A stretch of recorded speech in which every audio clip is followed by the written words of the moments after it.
Why don't F1 cars use closed cockpits? Let's cast our minds back to when F1 first announced they were introducing the Halo. That really was a debate-worthy time, wasn't it? You had a ton of people that hated the idea, some people that wanted it changed, and very few loved it. I remember the first T-Cam onboard I saw, and my immediate reaction was basketball hoop. Now, obviously, we all unanimously agree that the Halo has been one of the best decisions F1 has ever made. It has protected drivers from potentially fatal crashes, from Charles Leclerc in Spa 2018 to Romain Grosjean in Bahrain last year. But why did F1 go with the Halo design when there were other alternatives out there? Firstly, I think it's important to address that this wasn't just a quick decision by the FIA.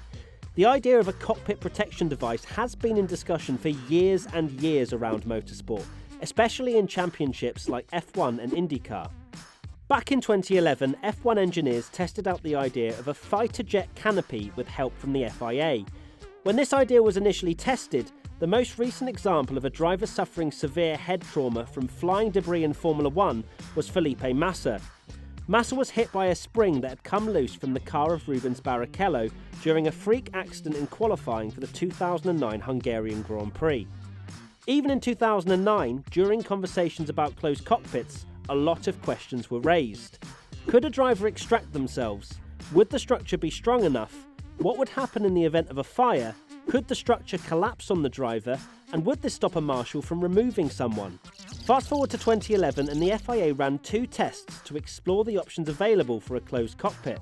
The first test involved a polycarbonate windscreen, with the second experiment using a fighter jet canopy made from an aerospace spec polycarbonate, both pretty intense and robust materials.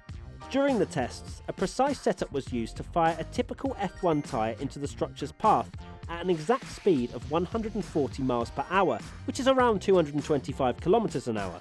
Both tests gave the FIA essential feedback, with the windscreen sustaining significant damage during the test, despite managing to deflect the tyre above where the driver would be located. However, the fighter jet canopy passed with flying colours, managing to bounce the tyre away from the driver and with minimal damage to the screen itself. Work continued the following year on alternatives, with similar experiments being carried out with a roll hoop design comparable to today's Halo. However, when this new roll hoop structure was presented to F1's strategy group in 2013, the idea was criticised for being too ugly and the project was terminated. Only a year later, F1 would experience one of its darkest days after the catastrophic loss of Jules Bianchi. Although an investigation decided a closed cockpit design wouldn't have saved the young driver's life during the 2014 Japanese Grand Prix, there is no doubt that opinions were changed about the necessity for closed cockpits and preventing further accidents down the line. Just weeks after Bianchi passed away, IndyCar star Justin Wilson was killed after a piece of debris made contact with his helmet during the 2015 ABC Supply 500. There was now a real sense of importance and urgency from the motorsport community that something needed to be done. The following year, the first Halo device was tested on an F1 car at pre-season testing. It was initially rejected for use during the 2017 season, with teams and drivers concerned over the visibility. But from 2018, changes were made and the Halo became mandatory. However, Red Bull Technologies also helped create a windscreen of sorts in 2016, similar to the fighter jet canopy that the FIA tested 5 years prior. That was never accepted by F1. Why? Well, it certainly wasn't because the cockpit protection device was deemed unsafe. In fact, IndyCar partnered with Red Bull on this design in 2020 and now use it in their championship to keep their drivers protected during average speeds of 157 miles per hour, 252 kilometers an hour at events like the Indy 500.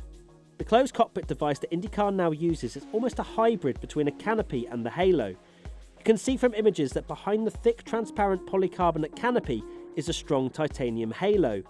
A design like this will repel the smaller debris thanks to the windshield and be strong enough to reflect larger parts like springs or tyres. Overall, the structure can withstand over 15 tons of force. The original aeroscreen prototype that was tested during FP1 at Sochi in 2016 did not have the additional support of a halo behind it.